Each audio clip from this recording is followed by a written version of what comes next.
Hello, everyone, and welcome to episode 2 of season 2 on the Going for 2 live network. This is the Dynasty Gambit. Peace, because it's 2 months. We're in February, right? It's the second month of the year. I've got my two great co-hosts here, Devin at the top of the screen. You see Brian carrying us on his shoulders at the bottom. Glad to have you both here again, as always.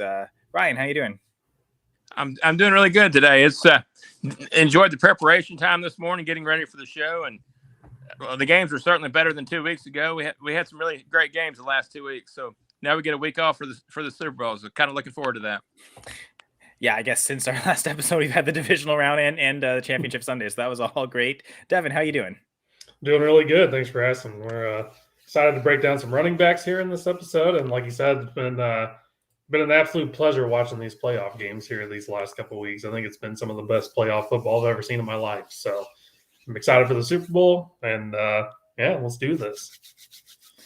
Yeah, awesome. So as mentioned, we were talking about running back tiers. I guess I didn't mention. If you see in the episode title, it says that. I've just mentioned it now, though. So now we know. We're going to, over the next 3 episodes, which I guess isn't 3 weeks. We alternate every week, of course, here. We're going to be talking about positional tiers in Dynasty, where we differentiate these players. And rankings do come into it. But I've always kind of talked, especially redraft, the best way to prepare is to really prepare tier-wise. And I think going into startups in particular, I think it's great to have rankings, but can you make tiers out of those rankings as well? And really, I think that's a more useful tool going into it. Any draft in general, I find, understand, okay, what positions do I need to take it at this spot? There's this many guys in this tier versus this many guys, and you can kind of work it out that way as opposed to just straight rankings. I know that really helps me in drafts. I don't know if you guys agree or have any tier stories you'd like to share. Not like crying stories. We want to keep it positive, but if there's any just general tier thoughts you have. Yeah, it's definitely a better way, I think, of doing it compared to just straight rankings. Just so you know that, okay, if you're doing just straight rankings, you might see, okay, I have this running back here, blah, blah. But if at least you have it broken down into tiers, you might say, okay, there's 2 running backs I'm okay with compared to I might only have, 1 wide receiver left. And after that, it's a pretty big drop off. So knowing that, I think, definitely helps out. So I usually do that every draft as well. Yep. One thing that I like to do, I'll go ahead and pre-draft, especially if it's like the redraft, you can do the same thing for Dynasty. I'll go ahead and list out, if I know that I'm in the 7 spot, I'll list the players that I think will be available there in the first, second rounds, and I go ahead and pre-draft my whole draft to, flexibility is good, but it's also good, especially in a quick 2-minute draft that we often are in, to have a handful of guys, 8 or 10 guys there that might be available, and you just check them off as you go for me. So that's kind of the way I like to do things. The old school method.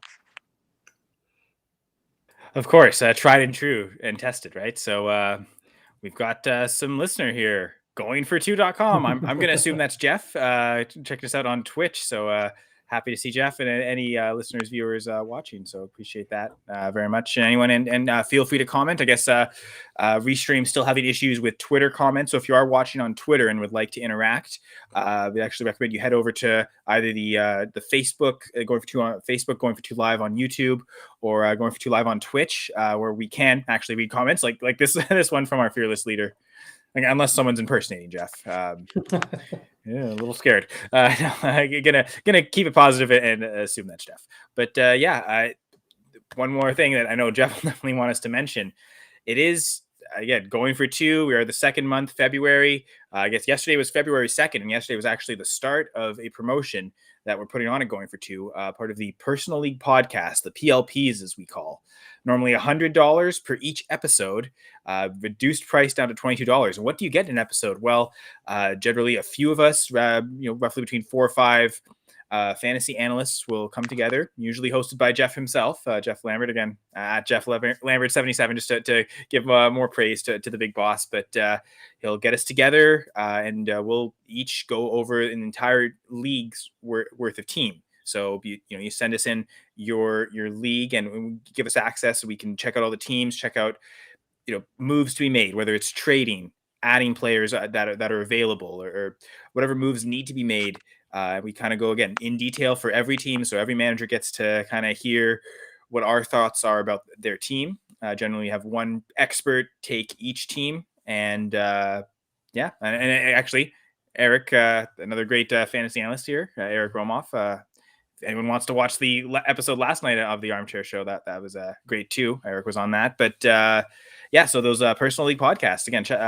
If you want the reduced price, it goes from yesterday, February 2nd, to February 22nd. So that goes from 2222 to 222222.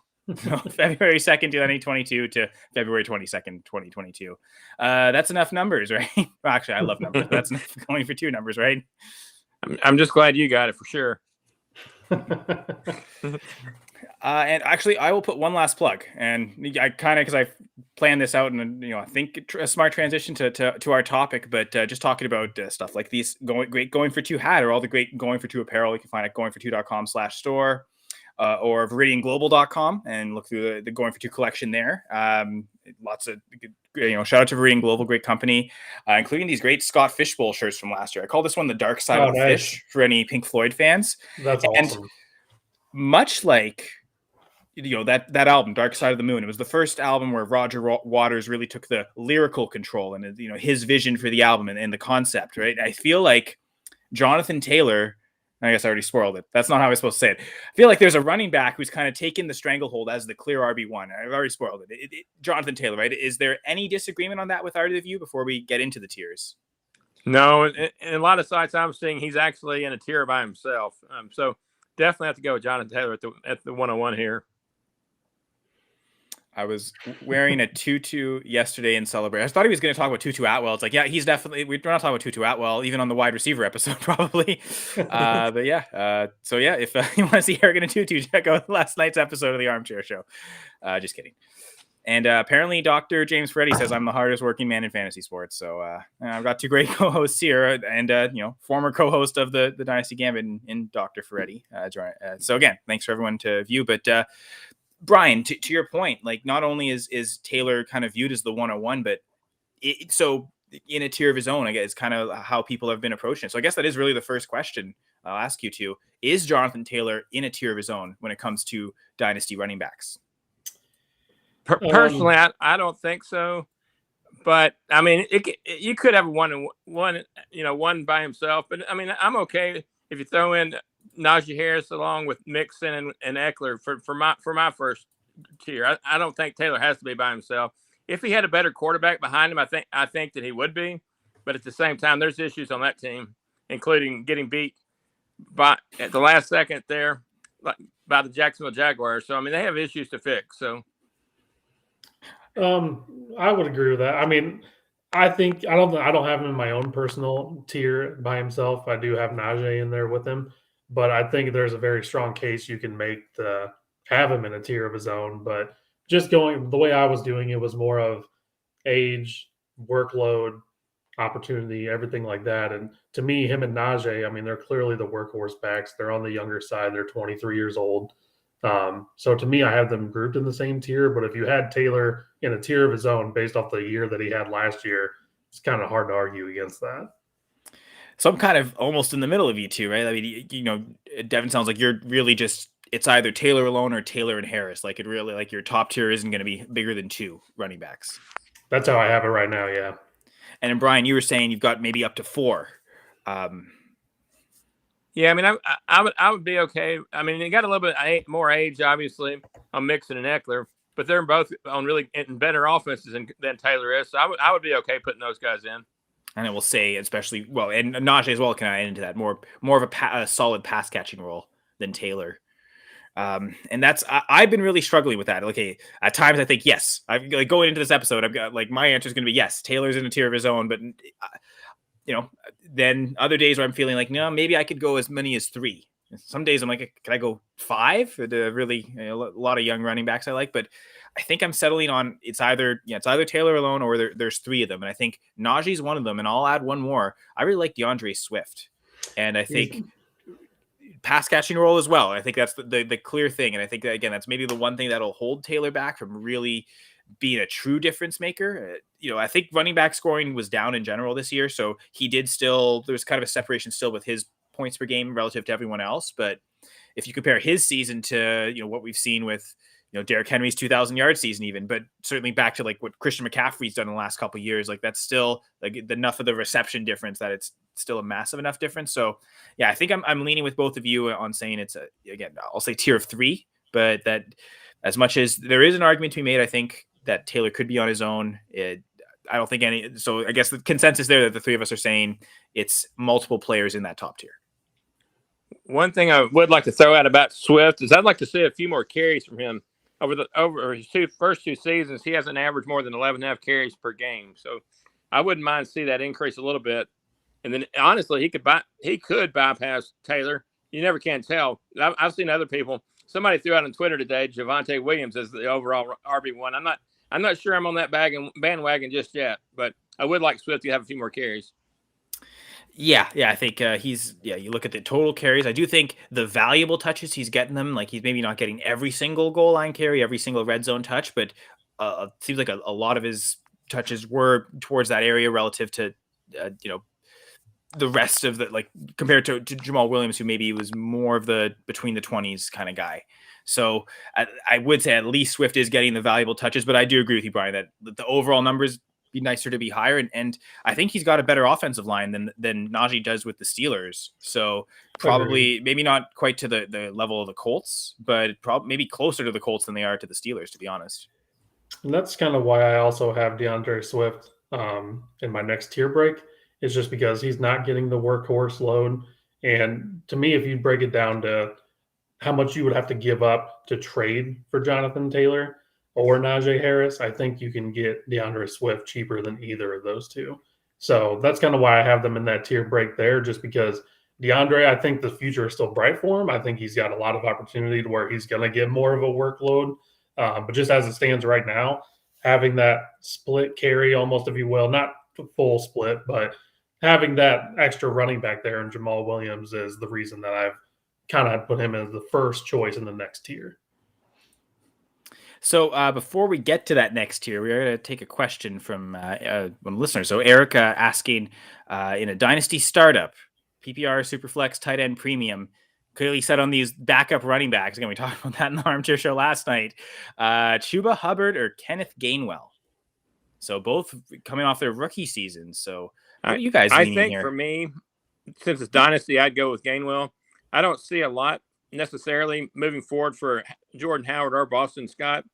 And then when you're dealing with Chuba Hubbard, you've got to assume, at least most people are assuming, that McCaffrey can play more than 10 games over 2 seasons, or they wouldn't be drafting him the way they are. I would say between those two, I'm actually going to go on the opposite end there, and I would say Chuba Hubbard, just because, I mean, they're similar age, but a lot of speculation going on right now about Christian McCaffrey potentially being a trade candidate this offseason for someone. So if he ends up getting traded, then Hubbard's value skyrockets for being the lead back there in the Panthers. So I would take the gamble just on maybe they gets traded. Otherwise, I think they're very close, but that would be my deciding factor, is just to take the gamble that he might get traded. And I mean, either team could add to their running back rooms, but I think from what we saw last year, there were times where they were trying to add Amir Abdullah into the lineup, but for the most part, when McCaffrey was out, certainly a lot of the carries went to Hubbard, and he wasn't always involved in the passing game, but he still wasn't a complete zero in that regard either. Whereas Gainwell was constantly, even if Miles Sanders was out, he was still competing against Boston Scott and Jordan Howard at times. Maybe that's not going to be too much of the case, but it seems like the Philadelphia usage for running backs is a lot more convoluted and complicated, where I think there will be a lot of weeks in the season where you'd rather play Gainwell than Hubbard on the chance that he might get more touches, the explosiveness, the pass catching, although you've got a quarterback like Jalen Hurts, tendency to run, maybe less of not using the pass catching back as much. And I do feel that maybe Gainwell's unfortunately kind of hurt with the quarterback situation. It's not the best quarterback to tailor to his skill set. You'd want a quarterback that's less mobile, that would be willing to dump off more for him. So I think all that combined, I'm going to go with Hubbard as well. Not anything to do with the fact that he's Canadian, but I got to say that anyway. All right, so let's talk about tier 2.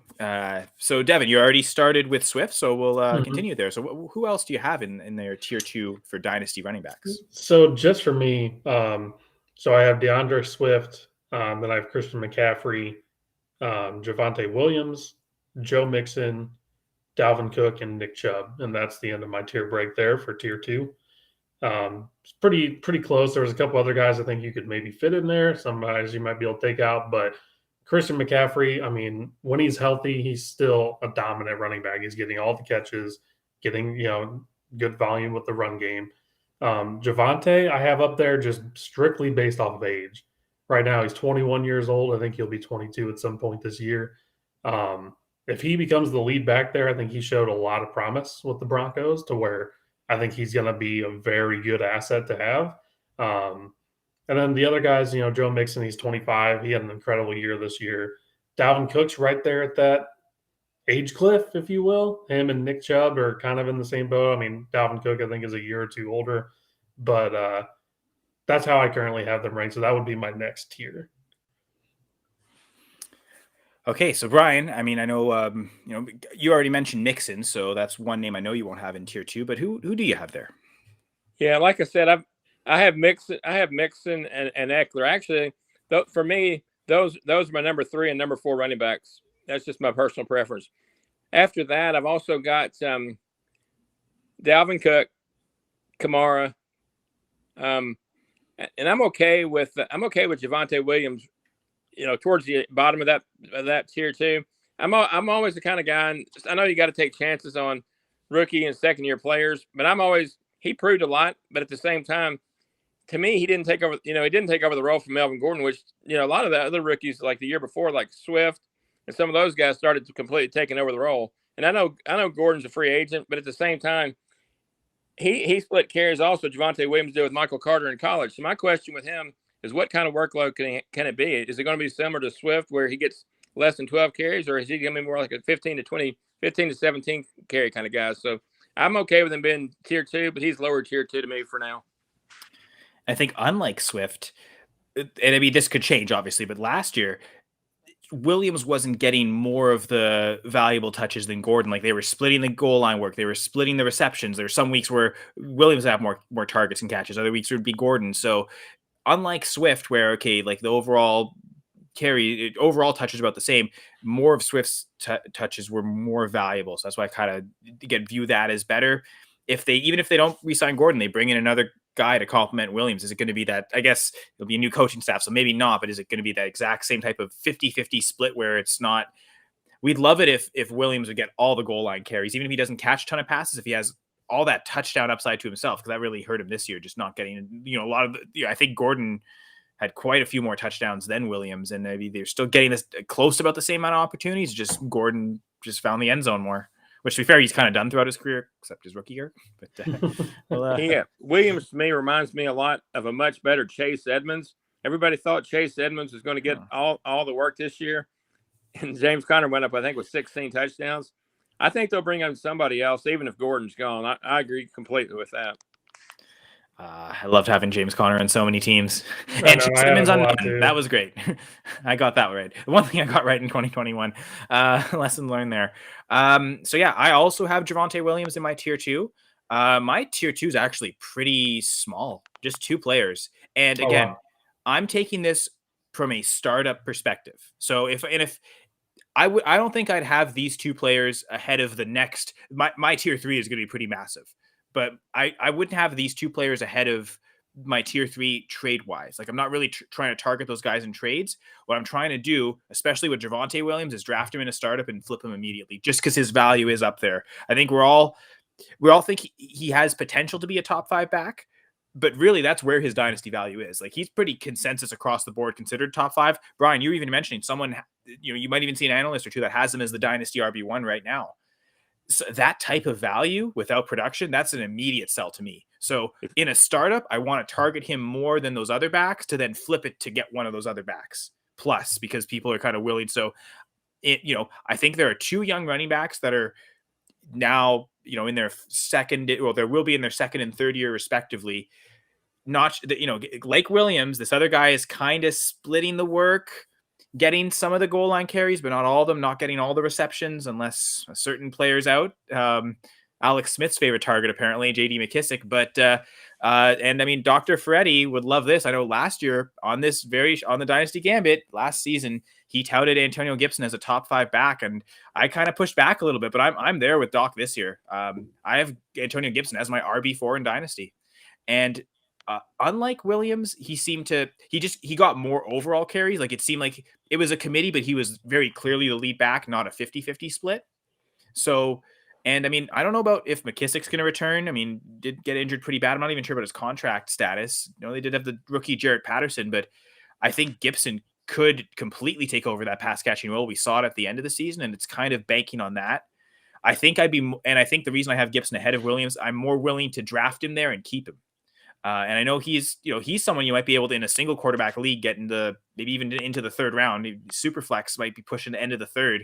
I think that's such a great value for a guy that I really do think has top 5 upside if he can get that pass catching role. I guess it's projecting now, and it's maybe taking the plunge earlier. So Gibson, I think, would be more of a trade target for me than Williams. Williams, again, be the draft and trade away target, but I'm going to kind of maybe be a little bit aggressive in this offseason trying to buy Antonio Gibson. So that's kind of how I view the second tier. And again, I mentioned my 3rd tier is about to be massive. So I guess before I get to that, any comments about Gibson or Williams? I guess we've already all talked about Williams.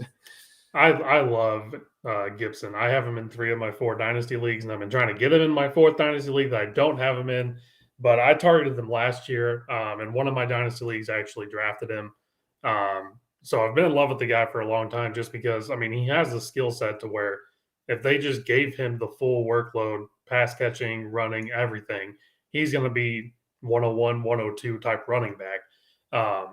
So, I mean, the talent's there, and I hope, as I own him in 3 out of my 4 leagues, that they really don't sign McKissic, because I think he can handle everything. He was a wide receiver in college, and he's been better than anyone expected as a running back at the top level. So I am right on board there with you. I'm a huge fan of Gibson, and I've tried to get him everywhere I can. And I suggest everyone else does too, because I think that he's in for a very big year as well.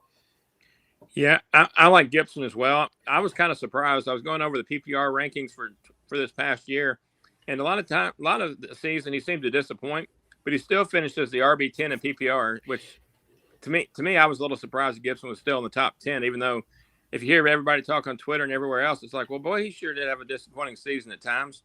He was still RB10, so you just got to wonder what the ceiling is for that. So I definitely like him as well. And it's, oh, sorry, I didn't mean to cut you off there. Well, go ahead. Go ahead, Devin.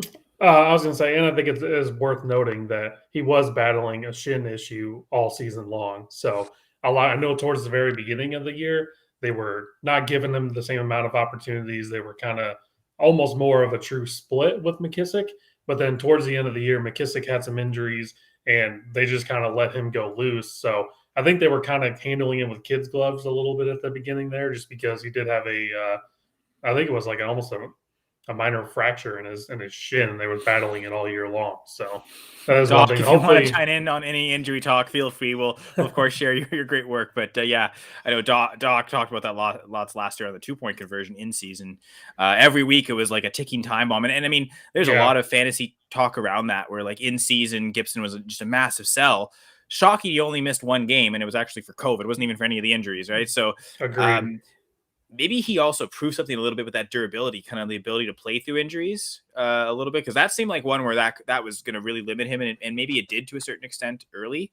I remember the bye week. The bye week really helped him. I mean, because I remember coming out of that bye week, it looked like that week off just helped him get to a point where he was a little bit better. And then to your credit, Brian, like there were some weeks where he didn't catch any passes. So, if he didn't score, he's only getting you maybe 5-6 points, whatever he was getting on the ground.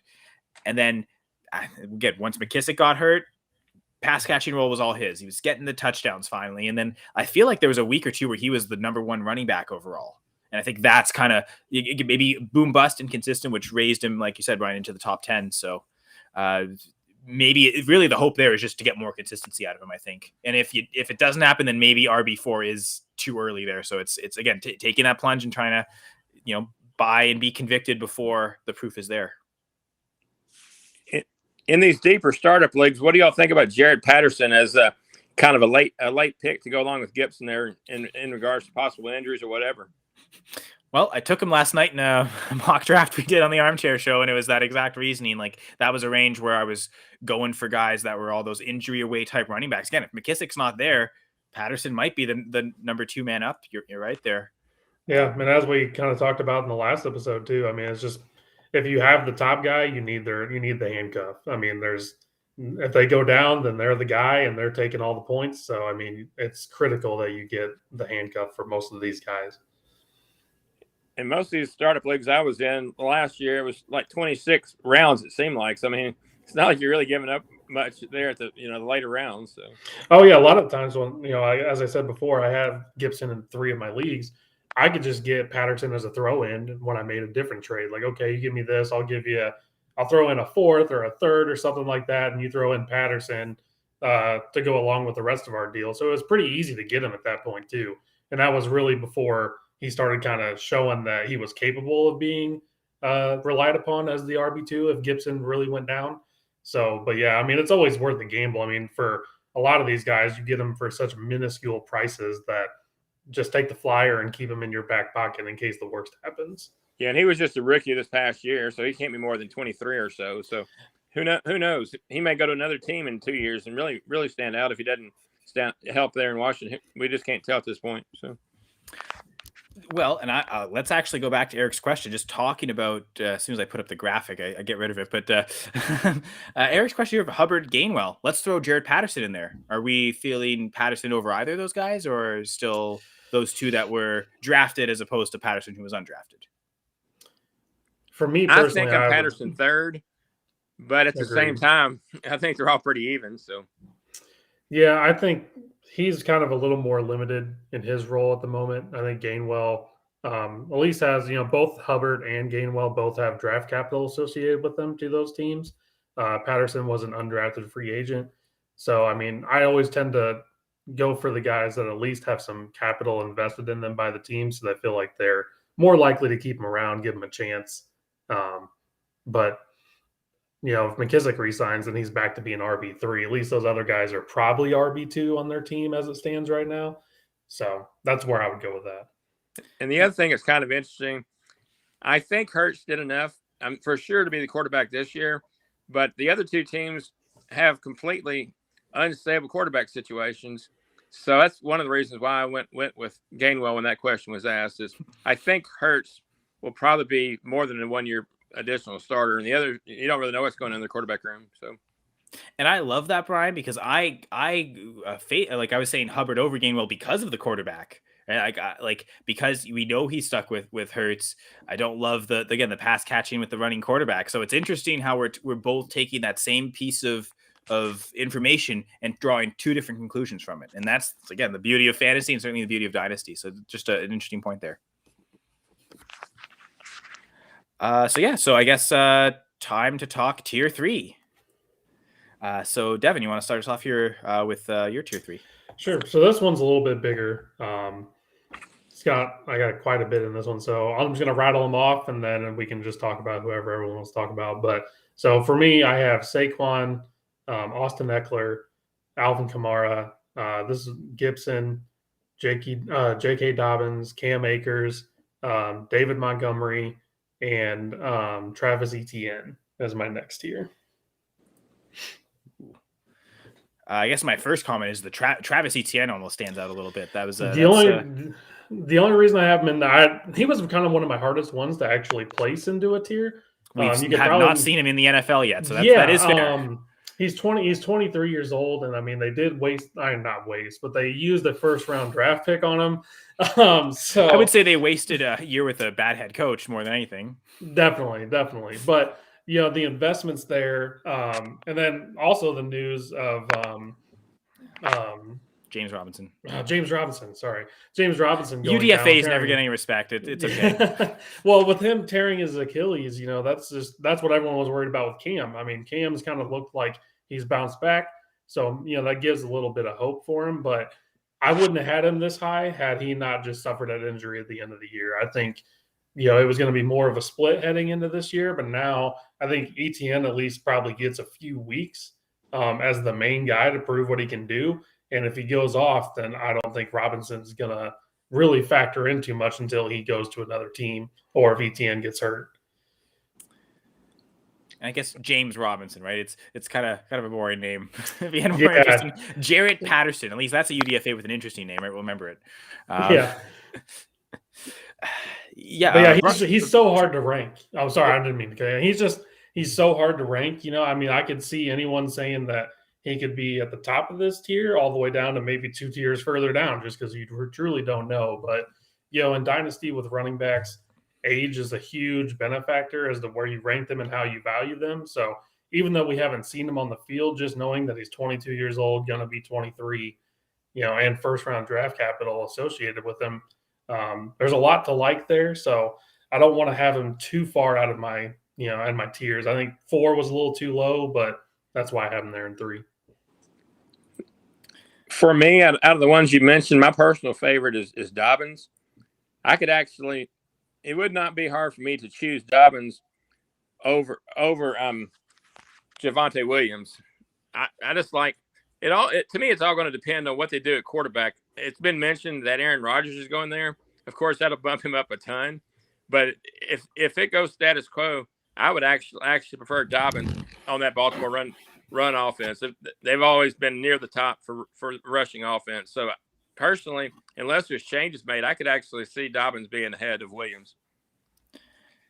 And so actually, it's funny because I do have Dobbins and Etienne ranked one after the other. So because here's the thing with Etienne though, like the Liz Frank injury, like the foot injury, not like obviously we don't think as detrimental as the Achilles, and that's why I spoke back that last year. But still some concern of potential future injury. So I know, again, I don't know if Doc wants to chime in, but he definitely spoke about that last year. So there's definitely some archive stuff, and you can always reach out to Doc at TFS Doc if you do have any specific injury questions. I mean, same thing with Dobbins though. It seemed like it wasn't just a simple ACL tear. Like there was multiple ligament damage. So Etienne's probably going to be ready for week 1. Maybe Dobbins isn't, but like to your point, Devin, in saying like they may not have a choice but to give it all to Etienne with how late the Achilles tear was for Robinson. Akers playing this season, about to play in the Super Bowl after this Achilles tear. Now 8 months ago? That's unheard of. And I don't know. It seemed like he had also a very experimental type of surgery for the Achilles, not what a lot of athletes are used to. So I mean, maybe James Robinson, athletes learn from this and yes, that's what I want to do now when I tear my Achilles. So maybe James Robinson goes with that. But if he does go with the more standard procedure, there's a chance he might be well into the season before he returns. It might be a November, December before he's back on the field, ideally. So to your credit, Devin, Etienne might be in line for a massive workload, whether Jacksonville really wants to or not. I think he's a really good buy right now for people in Dynasty. I don't think compared to the around this time last year, right after the draft, I mean, he was going, 101 in some of the drafts. So, I mean, I think now you can get him for a late first, early second, possibly, maybe even throw in something else. But he's a really good buy, in my opinion, just so, take a flyer on him. He's 22 years old, and he potentially is the lead back there, which, as we just discussed, it looks like he's going to have a really good opportunity to at least have a couple weeks by himself. And the nice thing, he's got a lot of young players on offense that he can grow with. Lawrence didn't have a good year in his first year, but that's often expected from rookie quarterbacks. And he's got a pretty good receiving room too. So you just wish they could actually get a coaching hire figured out. Seems like they kind of screwed up on Leftwich to me from last I heard. Yeah, I guess we can get into that quick. So they want to hire Leftwich, but I think from what I'm hearing, his name. It's what the holdup is.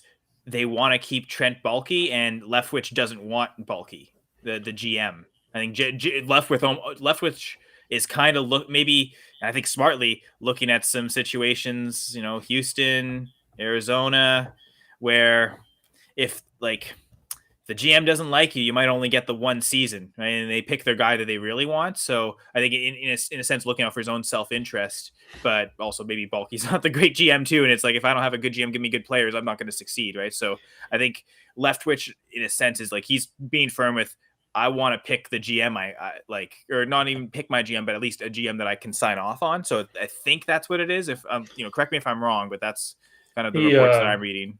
a few hours ago, a report came out that he did remove his name from the Jacksonville Jaguars consideration. So he's no I've been curling longer all even day, going so there. yeah, I have no idea what's going on. Yeah. Yeah. So he actually withdrew his name from there. So, I mean, I think he's still a head coaching candidate.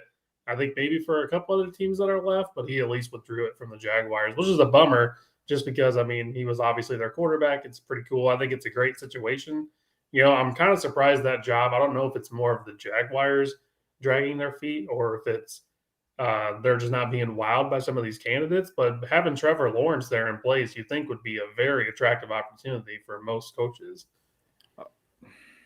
Yeah, but I guess I do wonder, were they waiting on Leftwich, and like it seemed like it was like a stubborn, like, oh, he'll come around, like he'll eventually accept Balky, and and I think that's maybe like that's what I get from him removing his name from the candidacy is they've told him no, we are sticking with Balky as GM, so he's remained firm. And I wonder maybe now it speeds up now they know Leftwich isn't available because like Brian, like you were saying, like, messed it up. It sounds like he's the guy they wanted, like he was their number one candidate, right? Yeah. I'm pretty sure that was their number one candidate. So I don't know. I think Leftwich will land somewhere. And the other interesting guy to me is Eric Bieniemy too, to see if he lands somewhere finally. Yeah, we can get a whole different debate about that. Obviously, some recent NFL news, like Brian Flores, and I guess we could talk about it here. We don't really do dynasty news, but he's suing the NFL and 3 different teams for racial discrimination in hiring practices, and some pretty serious allegations, especially against the Dolphins. That seems to be like the strongest allegations. That owner Stephen Ross apparently offered him $100,000 per loss, and they were tanking to try and get Joe Burrow. Which maybe in hindsight, I've heard that like it wasn't the worst idea, but if that's what you wanted, then you had to just trade up. You had to sell the farm and give the Bengals an offer they couldn't refuse and trade up and get him. That's kind of what had to happen. And maybe the Bengals get Herbert and they're fine. Maybe they're in the Super Bowl with Herbert. Who knows? Yeah, right. But like, yeah. So, I mean, if the Dolphins had just taken Herbert, right? So like, there's lots of things they could have done, and you didn't have to lose games to fix your problems. Heck, if they had won one more game, the Chargers might have taken 2 ahead of Herbert. Yeah. And they would have landed with Herbert, right? So we've no idea. That was their, during that season, that was their whole, slogan anyway. All the fans was tank for Tua.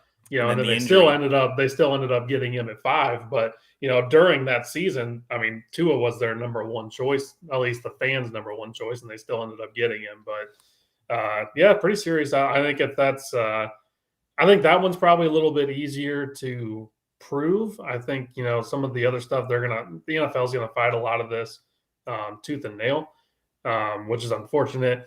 But I think, if the allegations are true about the, $100,000 per loss bonus that he was willing to give, then you're talking, potentially losing the team, being forced out of the NFL. So it's going to be interesting to see how this all plays out. There's a lot of stuff. I mean, this can go a lot of different ways. And then the Texans also said that he is still a finalist, even though all this has come out, which people have kind of thought that was going to ruin his coaching career. But apparently he's still a finalist with the Texans. So I would love to see him still, get a job. And let's think about how this all started. Bill Belichick, this incredible genius. I know maybe not the most tech-savvy guy, but he accidentally sends this text to Flores instead of Brian Dable, right? Like, wink, wink, accident. I have a feeling if especially after losing Josh McDaniels, if you can get a veteran play caller that you've had and excelled, I think anytime Flores wants back on the Patriots, he's their defensive play caller. So I think he's coaching next year. If he wants to, he's at least got that job. Because I think you got to think after losing McDaniels, like Belichick's going to want one of his better play callers that he's had back. So I think if nothing else, he's probably going to land there. But like you're saying, I think the Texans and I think the Saints still have an interview with him. So, both those interviews were set before this lawsuit. So this isn't these teams like trying to be reactionary. Like they clearly believed in him. So really this lawsuit shouldn't change that. Like if you still believe in him and you believe that he's the guy, then you're fine from this because your hiring practices are fine. Like you're hiring the best person for the job. So I do think people were quick to say, oh, he's sacrificing his career. It's like, the way he's still interviewing for jobs. Hold on, people. He's not dead yet. Yeah. One thing's for sure, it's going to be the summer of the story. Like Rodgers was last summer's story. So we've already got the story on the plate here in early February. So that's pretty amazing. That's true. Mac Jones was supposed to be at the 49ers, right? Yeah. Thanks. It's a long summer for sure. Never can tell. Right. So yeah, long discussions going on. Lots of complicated things. I know. I just saw a statement today that Ross came out and he's denying everything. I actually think that one might be the hardest to prove, Devin, because if that was just a conversation, then there's no proof that conversations exist. It's literally Flores versus Ross's word. The other stuff, like, if you've made any indication that you're hiring this guy and you're still listening to interviews, like you've said that you're going to get the job, like, I don't know, that might be easier with the Giants. And with the Broncos, it seemed like it was more, they just didn't care. They're drunks and they're drinking a lot, and it's like, okay, but I mean, that's if they were hungover for every interview, then it's not really discrimination. But who knows, right? Like, obviously that's serious allegations, but yeah, I think there's a lot that's gonna come out. I suppose maybe not. It seems like they put a lot in the loss already in terms of like what they believe to be the case. So maybe more doesn't come out. We just get confirmation if it is true or not. But a very complex case that's going to take months, maybe years to resolve. So stay tuned. I'm going for 2. I'll be stepping away for years now. Please. All right, back to the Dynasty tier talk, I suppose. Yeah, that sounds good. Brian, do we do your tier 3 at running back? Well, my tier 3, let's see. I've got Nick Chubb in there. I do not I have Barkley a little bit lower than tier 3. He's more like tier 4 to me. We've already mentioned Gibson, so I like him there. And the guy that we haven't mentioned, I know he's 29 years old, but to me, I've still got to have Derrick Henry in there somewhere. I mean, he's at least a top 15 running back to me. So I understand. Like I said, who knows? He didn't show, besides his injury, he didn't show any signs of letting up this past year in 2021. Still the number 1 average fantasy points per game until he got hurt. So I have a hard time completely dismissing him. And then we've talked about Akers. And like I said, my top of that is actually J.K. Dobbins. So those are mine. The one thing I want to ask, and I'm actually just about to look something up in terms of catches, but like, to your credit, Brian, what's the real difference between Dalvin Cook and Derrick Henry? I know actually I guess you're saying there is a difference. You have him in a tier above, but I don't. And getting into this third tier, I have both of them, Dalvin Cook and Derrick Henry, actually probably at the lower end of this tier. Still he only had 34 catches last year, 13 games, so not a full season, but this idea of Dalvin Cook, the workhorse, getting 50 plus catches a year, kind of think that's done. I think this team, and obviously new head coach now, but I think that's already started last year. This team doesn't go through Dalvin Cook anymore. It goes through Justin Jefferson. So I'm maybe more hesitant on Cook than you guys. Like, he's the very last guy in this tier. And I've got 9 guys in this tier 3. So just go through them in order. I've got Nick Chubb, Christian McCaffrey, Alvin Kamara, Austin Eckler, Joe Mixon. So I a little lower than you are, Brian, but I think for all those guys, other than Chubb, but McCaffrey, Kamara, Eckler, Mixon, they're all really good pass catchers. And I think that's why I almost maybe think, is that a tier separation there? And then I've got David Montgomery, Josh Jacobs, Derrick Henry, Dalvin Cook. And I think it's the lower you get, again, other than Nick Chubb, just because I love him so much, it's less pass catching work, less solid pass catching work. And I feel like that's kind of determining that. So I'm actually really torn on both Henry and Cook. I'm almost like, they almost seem like tier 3.5 to me. But sure. I guess both of you have Cook tiered ahead of Henry. So I don't know, maybe I'm just lower on Cook than the masses. But I do agree with you, Brian. Like, even at his advanced age, like, he was the fantasy, like, he led all running backs in point per game this year and only played 8 games. So obviously it hurt, but I think he still finished the RB 16 in half a season. Yeah. Overall. He was still in the top 5 of rushing yards until like week 13 or 14. And he got hurt in week 8. It sucks for managers that didn't have him the rest of the way, but he probably won you a ton of games early season. If you were able to figure out your running back situation, those early wins helped you get into the playoffs. Then you have to figure out the rest from there. So, for a guy that missed half season, I'm sure there's some winning rosters that did have Henry. It would have, again, been nice to have him in the playoffs. But yeah, I think he can come back and reproduce it, even if it's just one season. I guess I'm more weary of Cook than I am of Henry, to be honest. See, that's where it comes in on mine is, Dalvin Cook, he's 27. I think he'll be 28 at some point this year. It's the opposite. It's another year older for Derrick Henry. So he's 28, going to be 29. And, he has a lot of mileage on him. He's held up really well so far, throughout his whole career, even going back to college. But that's where I've already said kind of before, a lot of my decision making on my tiers is more based off of age. So clearly, I mean, he's still one of the best dominant running backs in the game today, as he showed this previous year.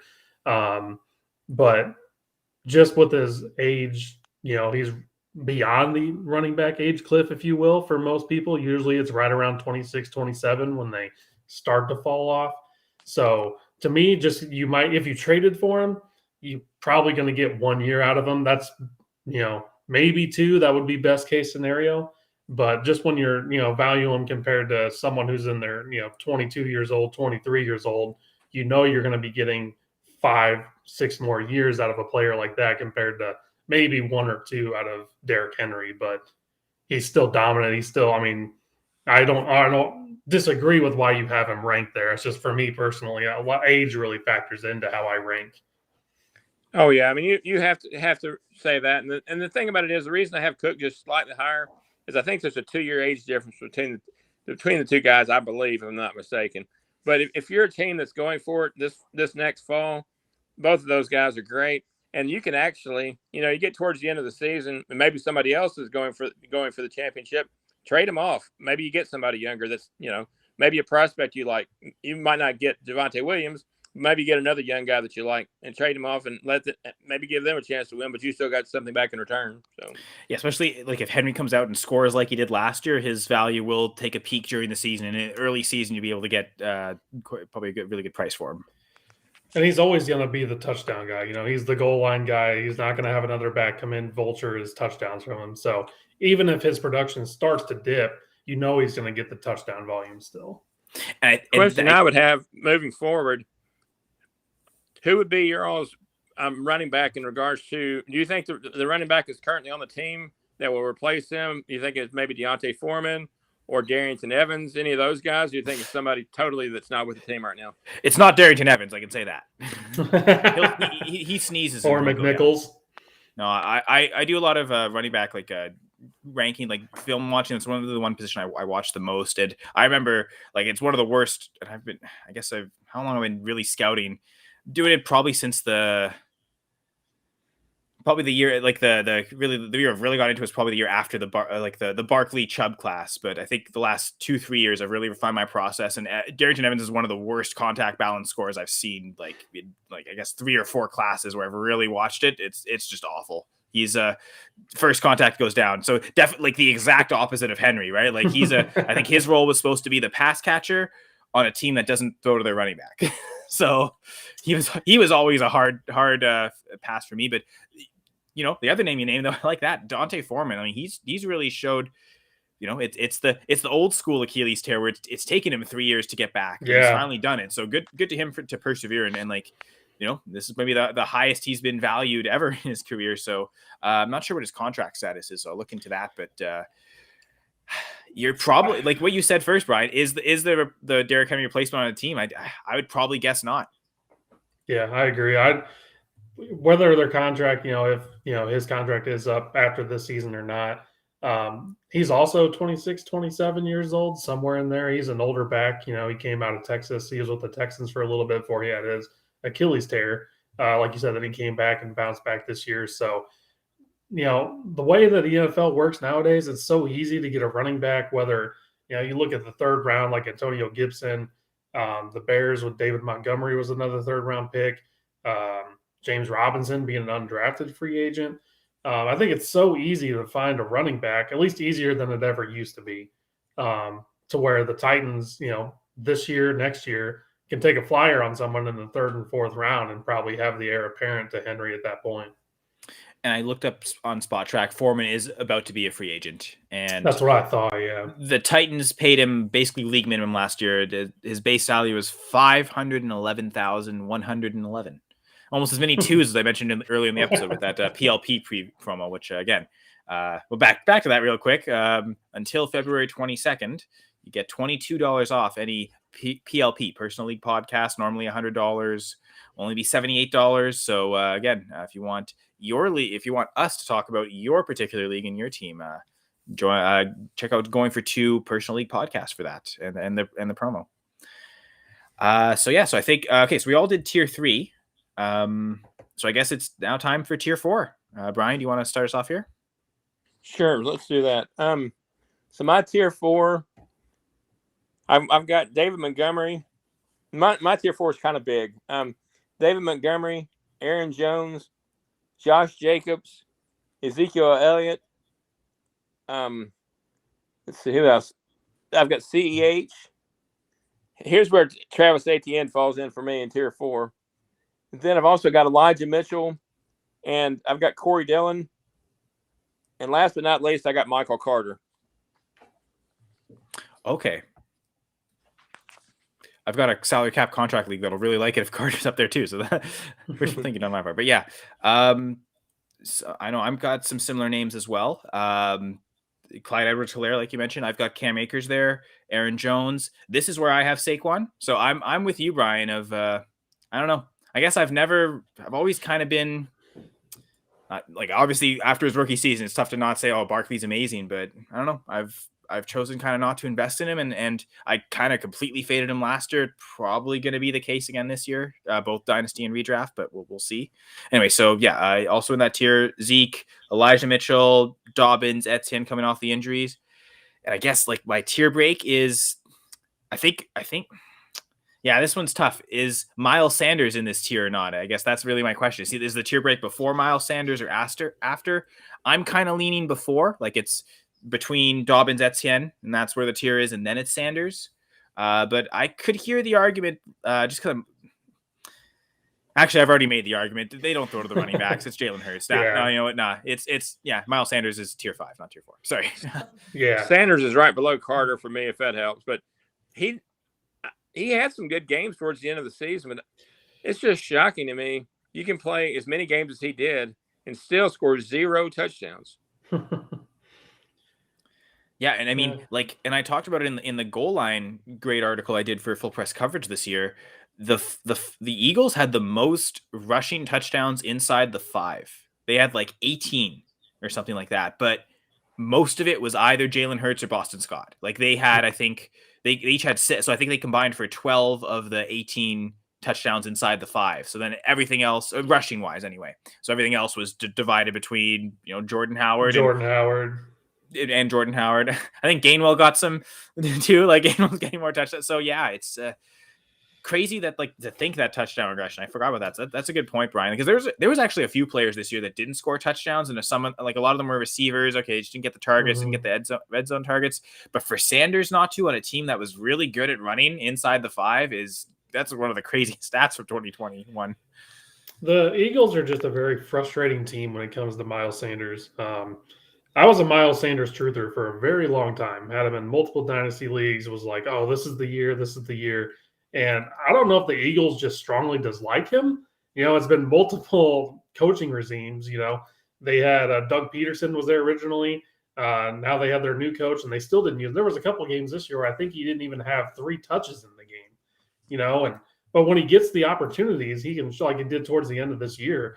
I mean, he shows what he can do, and he's a great pass catching back. But he's in that next tier. I agree with you guys below this, just because I mean, there's so many different options they have there for touchdowns. Where you're talking Hurts, any of the guys, Gainwell, Jordan Howard. So it's hard to rely on them because you really need those touchdowns. I mean, if you're not getting the volume in the run game or the pass catching work, then you really need touchdowns. And obviously, he didn't even score this year, so you're not getting any of that. So, I mean, he's probably a candidate for some touchdown regression in the opposite direction. But it's hard to rely on him week to week, and even as a longtime truther, I gave up on him this year and finally traded him away. And I mean, we talk touchdown regression. We're talking back to the average, right? Like regression to the mean. Yeah.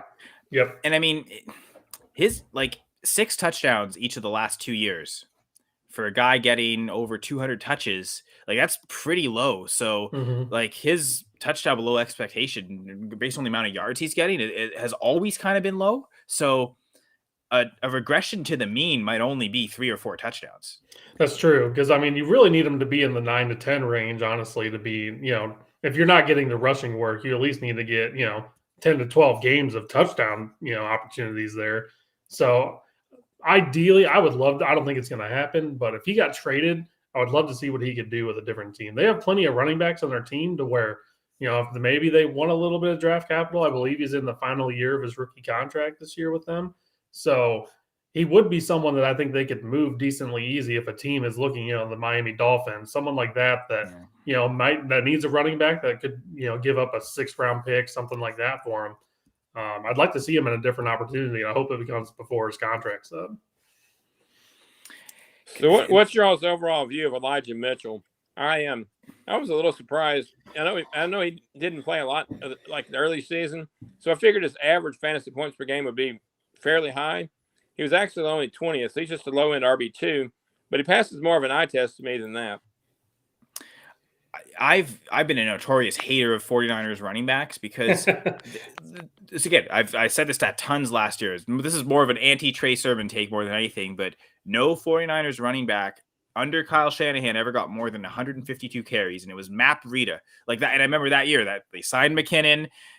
Jeff Wilson got hurt. Like Matt Breida wasn't the plan. They were forced to give him carries because that was the year where he was the only one that was healthy and everyone else got hurt.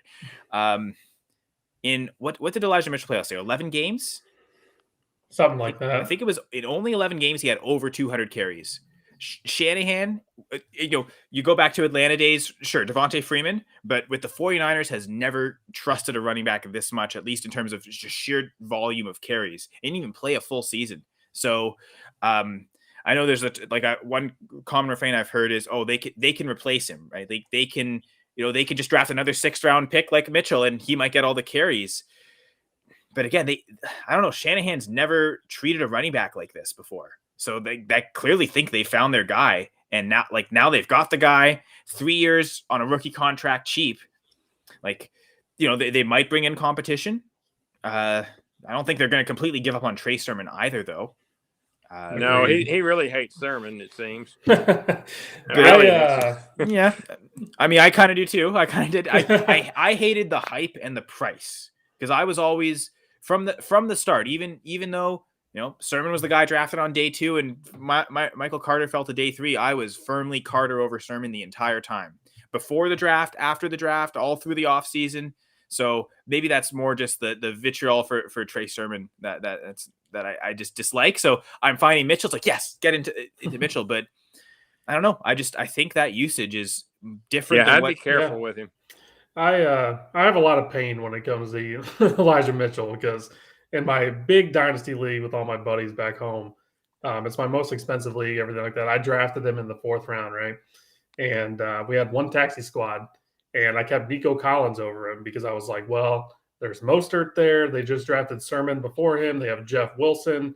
There was a lot of factors into where he's probably a practice squad player being a 6th round pick or possibly, running back 4, special teamer. I was like, I'm not going to keep him. And then it's probably the biggest regret I've ever had now in that league. But yeah, I mean, I agree with you. I really think he might be the answer. I mean, they used him in a lot of ways they've never used. And in another league, I'll see what you guys think about this one. I saw a player trade him for Derrick Henry straight up, Dynasty League, half-point PPR. And that was, I think that's pretty fair. I mean, if you're talking, you might get 1 year, out of Derrick Henry left. I know he's a little bit older of a running back that came out for his rookie year. I think he's already 24 or going to be 24. So that kind of factors in a little bit if if you factor in age a lot, kind of the way I do. But I mean, I'm willing to roll the dice on him. I don't think his price is that expensive at the moment either, if you're looking to buy. But usually I would, that's hard to say who would their handcuff be. Because like we said, how many times have we said, get their handcuff. They clearly hate Sermon. So are they going to make him the handcuff or who would you rather get in that position? You know what I mean? I wouldn't be surprised if they go back to the draft either this year or next. To be honest with you, they just don't seem to love anybody, like you said. But Mitchell's the most they've loved. Did Mitchell? I don't really know. Did Mitchell get more than 1,000 yards this year? I don't know if it was 1,000, but I remember seeing he broke the 49ers rookie rushing record. It might have been 1,000. I'll look that up. My curiosity is because we were talking about their recent history. If he did not break 1,000, their last 1,000-yard rusher was Frank Gore in 2014. Like that's back in the good years where they were winning games, right? He had 963 yards rushing. So yeah, Frank Gore in 2014 is still their last one. So he had an additional 137 yards receiving. So he'd had 1,000 total yards, but he only had 900 rushing yards. And again, the other thing with Mitchell, though, lack of pass catching work, only 19 catches, 20 targets. Like, again, only 11 games, so maybe that goes. I don't think that goes up significantly, but once he got going, he was getting all the goal line carry. Like, he was getting those valuable carries, and like you don't really want the 49ers pass catching back. They're like it's almost why I don't like Gainwell, right? Like, it's a team that just doesn't throw to their running backs very often. So I think it's less concerning that Mitchell doesn't catch passes because no one on that team does, as long as he gets all the carries and the goal line. I guess it's health, right? It missed 6 games last year, so running back's a violent sport. Like, it's bound to happen anyway. Maybe next year he plays all 17 games, but odds are probably against it, but their odds are against every running back doing that, right?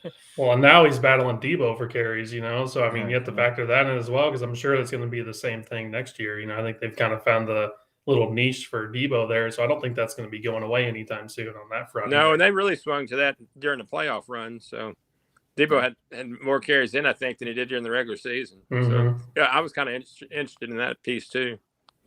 Yeah, a lot of times just no running back a running back in the backfield, but it's Debo, right? Like, not even it's not just jet sweeps. Like, we see, how Sean McVay used to get Robert Woods a lot of touches, and maybe presumably what he'll do next year with Woods. Can't say current tense though, unfortunately, for Robert Woods. But yeah, Devin, did we talk about your tier 4? We didn't ask me directly, but it's pretty much the same guys you all have. I don't have anyone differently that hasn't been mentioned yet. I have Zeke, Aaron Jones, Elijah Mitchell, CEH, Josh Jacobs. All those guys are right there that we've hinted at already. So I'm in complete agreement with what everyone has on here so far. I did want to maybe talk about a Zeke for a little bit, because it seems like we're all on the same page. And I honestly thought maybe I was going to be a little low on him compared to most people. So it's actually a little comforting knowing that I'm not the only one who kind of sees the writing on the wall here of, he to me just didn't even look as quick this year watching the games. Looked like he took a step back. I mean, especially when he's in for a play, gets about 3 yards, and then Pollard comes in and runs for 30. So I think this is another one just like Derrick Henry, where you might only have another year or so of Zeke before he's borderline unusable as an everyday starter on your dynasty team. The one thing that shocked me, Zeke looked awful. But like I said, I was going through the PPR rankings for this year. Any guesses where he finished? I think he was still top 12, wasn't he? Yeah, I think so, right? Top 10? Yeah, he was 7th. I was like, are you kidding me? The guy looks that bad. But somehow or another he gets in the top 7. That really just shocked me.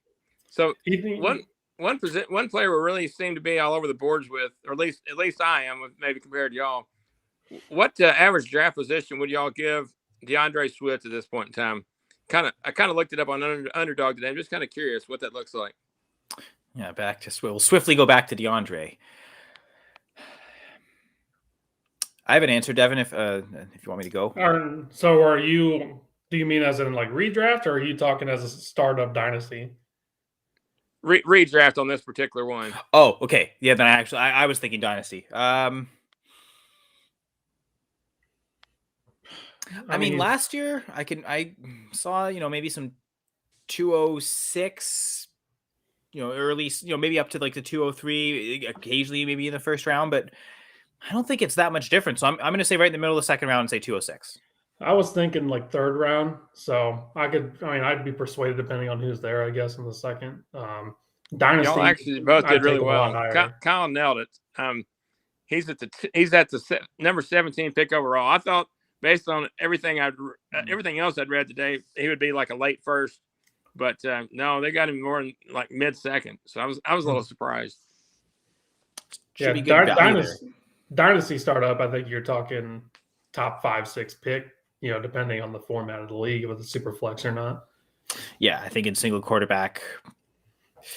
Yeah, I think I'd probably fifth. I think if I were to rank it, I'd go fifth. I think if it's kind of where I thought he'd plug in at as well. I've already obviously talked about Taylor and Harris, and I mean, there's a couple of wide receivers we're certainly going to talk about next week. I think that are up there. Super flex, probably just throw. He probably, I'd throw 7 quarterbacks at the front of that, so he would technically then be the 112. I think so. I think I'd say first round in Dynasty startups, regardless of the format, even if it's the very tail end of the first round. I'm actually a little lower on in person. That's why I asked Joe. I'm more like, I don't know, early to mid second, probably more like pick number. If on a 12-team league, probably more like pick 16 or so. I just want to see more volume from him. That's so interesting, Brian. Like basically the Dynasty and redraft price will be close to about the same. You're saying.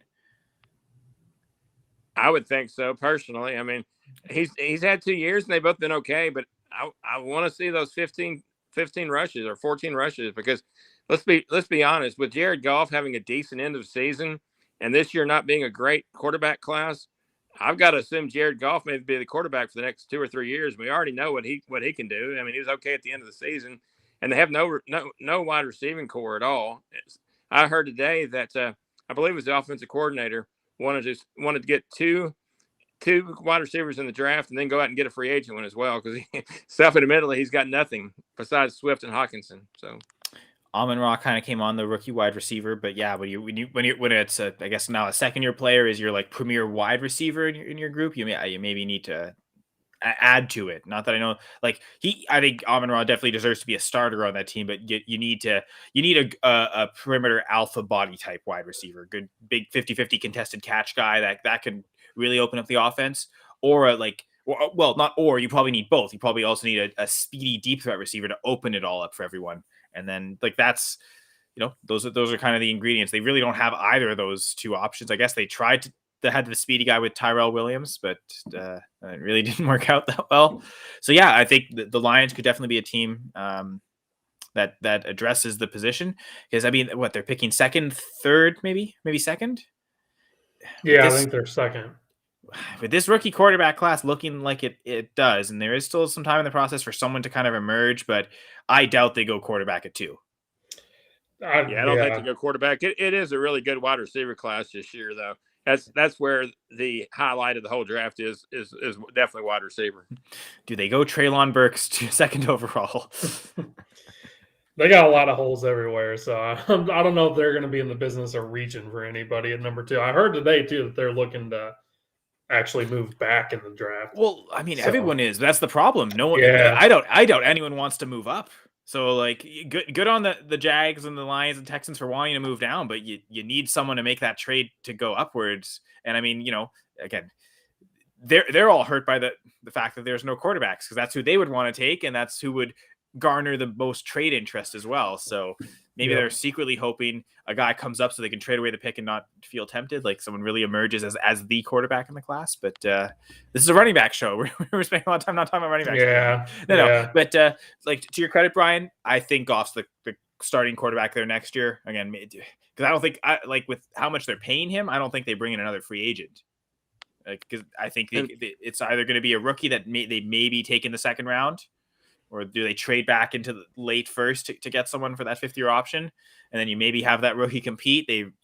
I don't know that any of the guys in this year's class are like tailor-made ready to start week 1. I mean, we saw last year there looked like there were going to be at least 3 guys that were like ready. These guys are set. They're pro ready, and 2 of them just had awful coaches, and we showed how much it torpedoed it. But I think maybe last year we were all really excited about that class and not as patient, and I think maybe teams were as well. So it's hard when you're coming off a year with Burrow and Herbert, where they're just instantly top tier options, and everyone same thing with the what was it, the 2020 class, where you had all these wide receivers like Jefferson and everyone come into the league. So I mean, there's a lot of recency bias. Like, oh, they did this last year, so why wouldn't this group do that this year? So there's a lot of that's hard to fight actually in Dynasty. But yeah, well, and I guess because the rookies did so bad, I almost wonder if we overreact. And some of these rookie quarterbacks right? this year, more so like in startups. I'm talking more from a super flex standpoint because I don't know that you really want to invest any of these rookies in a single quarterback league. Deep shot, taxi squad, deep benches, of course, always have the pipelines. But I think really where they're going to be taken is more in super flex. So in that guys just talking about it in from that perspective, I wonder if like the rookies in this class are going to be values in startups and trades. I like you, and I mean, part of it has been the quarterbacks that have been there, right? Like Lawrence has been talked about so much. So like every rookie draft that was super flex, he was like the automatic 101, unless you're really convicted about Fields or Lance. Like it was usually one of those. It was usually Lawrence. When Kyler Murray came out, there was no question it was him. He was the 101, I think unanimously in every rookie draft. And if you were to redo it, you'd still do it that way. Without that quarterback this year, like I really think you're going to see a lot of super flex rookie drafts where you're going running back or wide receiver at the top. Maybe, the top 3 picks, there's no quarterbacks. So that's going to be rookie drafts, especially in super flex this year, I think are going to be really interesting. Yeah, it's going to be a real big emphasis too on landing spots. It's that's going to, someone might jump up, to the 102, 103 pick in the super flex, just depending on where they go, Do the Commanders take a quarterback, or all depends. So, anyone want to talk about the name? It didn't do a lot for me. Like somebody said, they took 2 years to come up with this name. I would have thought it had been a little bit more bang to the buck for me, but that's a tough decision. But I didn't particularly care for it. I think they had a lot of better options. When they came out with their final list, if you will, Commanders was kind of like the lowest one for me, compared to like the Red Wolves. I definitely think it's better than the football team. I see a lot of people that were like, I wish they would have stayed. And I think that's the worst team name of all time. Like, it's just, Nope. They also have the worst team name of all time. We're not going to say that word on this show, right? Like to me, it's undoubtedly the best name they've had in 90 years.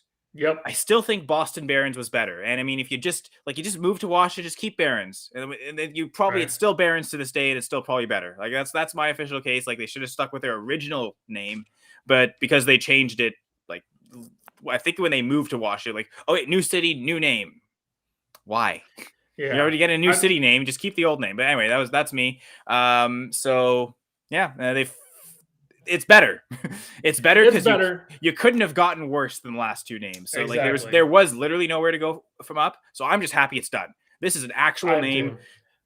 Like I can actually say it. Like I'm used to saying Washington. Right. Like I haven't said their actual nickname in ever. So now I actually say Washington Commanders. Like that's just having to add something to Washington to me is going to be the weird thing. So and in 3 or 4 years, they didn't change their logo too much either, from what I could tell. So. No.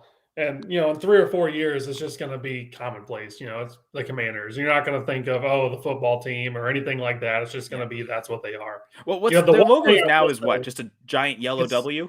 It's the W. It's slightly different. It's like thicker. I will ruin it for you, though, because someone pointed this out on Twitter that, when you go out to a restaurant and you order tacos and they come in that little like wavy thing. It looks exactly like that. Like, take a look at their logo the next time you see it. It will ruin this W for you. It looks exactly like a taco holder. Like, other than that, I mean, their owner already ruins the team for me anyway. So right there you go. Yeah, I mean, for being Washington, I get why they stayed with the Commanders. I mean, they could have did a little better, I think, as far as not just team name, but like you said, it was 2 years worth of time, and I think it was pretty vanilla, pretty generic what they ended up coming up with. There wasn't anything, they had time to make something really cool, but it's better than anything they've had. So it's a step forward, like you said. The unfortunate thing is their record won't probably match up to the name at all. So they maybe have a commanding lead for the first overall pick. Unfortunately, I don't think they're that bad though. So probably not. They're too well coached to be that bad of a team. And they ripped off in one of the Allegiance teams or whatever during that like little football league that like started a couple years ago. Yeah, there was a team called the Commanders, and their slogan hashtag was "Take Command," and it's like literally have that same hashtag now. So like, it's very like I said, very uninspired. To where I think they could have did something when they had 2 years. And I mean, I know that was a big thing with Wolves. It's like, okay, you got the Minnesota Timberwolves, and I'm a Canadian, so you got the Sudbury Wolves in the OHL. Not that anyone cares about that, but it's just any name you had is already probably going to be taken. Well, you know, and back to my 3 to 4 years from now, no one's really going to be like thinking about it because I mean, there's so many lame names in all of sports, like the Nuggets. You know what I mean? Like that's just if a team came out today and like we're going to be called the Nuggets, it's not going to do anything for anybody. You know what I mean? Like, so I know the Browns, like that's pretty lame. Like in general, I know there's a lot of history there, but you can look to so many teams and there's so many lame ones to where they're just widely accepted, you know. So I mean, it's the least progress. They're moving forward, so we can all be happy about that. I will say the one thing I'm happy with, and I think, you know, the burgundy and gold or the burgundy and yellow, whatever that combination is, like that's part of the culture of the team. A lot of cheers are based on that. So I think they did really well to keep their colors. I'm not necessarily the biggest fan of the uniforms, but like that's something that's never been wrong with the team. Like it's like Agreed. Maybe you can. I can go either way on the logo. I think the name was definitely far worse than the logo. I think that goes without saying. Or well, no, not without saying. They said it way too much back then. But yeah, that's Dan Snyder, and I mean that's not even Snyder. Snyder didn't name it that. You know, he could have changed it lots of times, but whatever. Like that's obviously a lot of failings on a lot of different ownership groups from that team. There's probably bigger problems with that ownership group now than the name, to be fair. So we don't have to dwell too much on that. Other than Antonio Gibson's a top 5 back, so go Washington Commanders for that. Yeah. It is going to be nice to see an actual team name. I enjoy the team names. Like I said, the football team just rubbed me wrong. And when there was this big movement for people to like keep the football team, I was like, come on, like let's not be this lame. So I'm at least going to enjoy when I do Madden now. And what I like to do in Madden is take over one of the worst teams. They're usually one of the first options that pop up. So it'll be cool to actually have an actual team name now. So, and I mean, again, not that we have to get to that, but that makes sense. Like they'd be lower ranked in Madden because of the maybe the lack of talent. Like I said, well-coached team that kind of maybe, I guess this year maybe underperformed expectations, but overperform still on what the talent level of the roster is. So they're like, if you look at Madden ratings, they're going to be maybe worse than like where they're ranked in the standings, for instance, on any given year. Sure. So some Madden analytics there, even though I hate video games.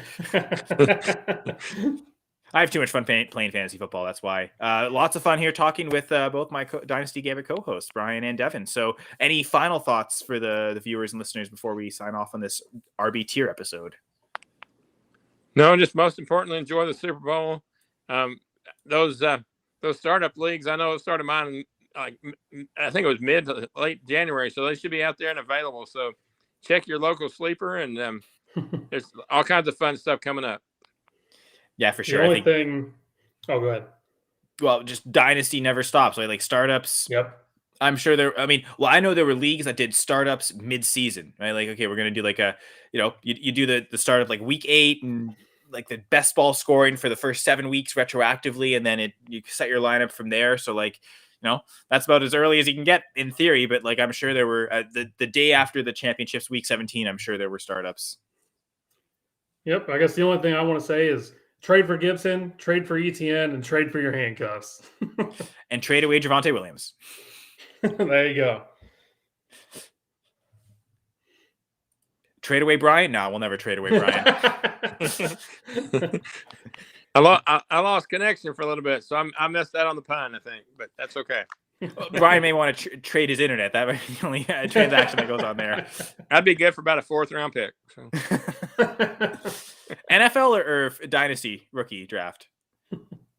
NFL, I think. I got a little playing experience in my background.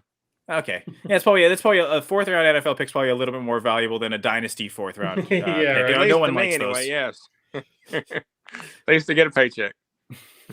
But hopefully this again, this was valuable information. Again, I find tiers are especially best before drafts. So if you are doing startups, hopefully that thinking about these running backs in tiers and in groupings, group the ones that are similar, differentiate, find out where those lines are. Again, even I'm not so sure. Okay, is it before Cook, after Cook? Is it before Sanders, after Sanders? I think I really enjoyed this process, kind of talking through this with you. And I just kind of going through this episode, I feel a bit more solid about where these tier lines are right now.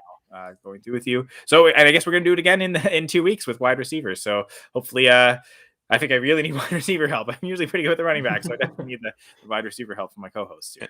Most importantly, you can always reach out to any of us if you have questions during your drafts. And those Twitter accounts are, Ryan, start with you. I'm VandeGrad92. You can reach me pretty much about any football content because I dabbled in everything this past year. Devin, where can people find you? My handle is @Devin Deal like let's make a deal. It's mostly Bears stuff right now, just because I've been going through my emotions with our coaching and GM searches. So, but I'll talk about anything football. It doesn't have to be Bears. But if you're a Packers fan, you might want to stick away from my Twitter account. Well, I am a Packers fan, so I'll Are you really? Oh man. Well, I've really been hammering the Vikings here lately because we've been going at it with they wanted our GM, then Harbaugh looked like he was going there, and then so you're both competing for coaches in the same cycle and GM. So that makes sense. Natural rivalry. It's more so the Vikings here lately. Well, if Aaron Rodgers leaves, I have a feeling you may have the best quarterback in the division. So that feels like for that when was the last time the Bears could say that? Really? Right? Never. Yeah, never. Like maybe the old NFL Central or yes, Sid Luckman in the 40s. I don't know. Packers had Arnie Harbor around then. Yeah.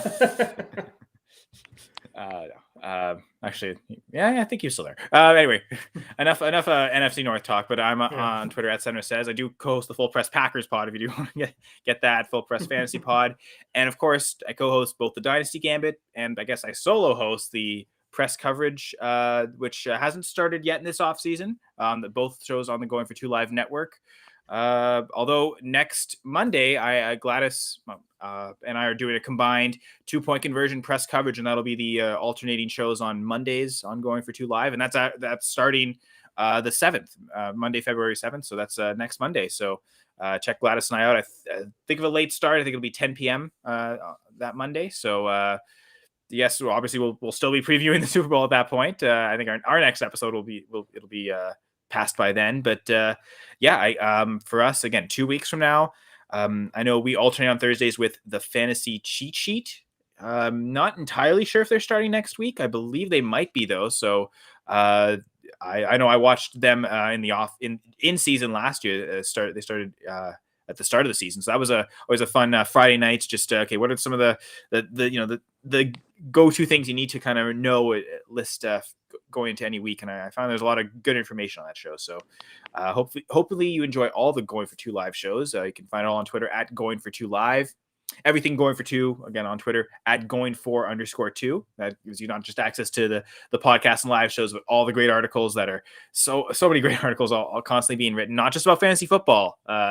There's tons of DFS basketball writing that goes on at Going for Two, and into the summer, more baseball stuff as well. So all sorts of great content from Going for Two. Again, check out the PLPs, the promotion going on until February 22nd. We can get $22 off. So again, thank you, listeners, viewers. Thank you, Brian. Thank you, Devin. This was fantastic.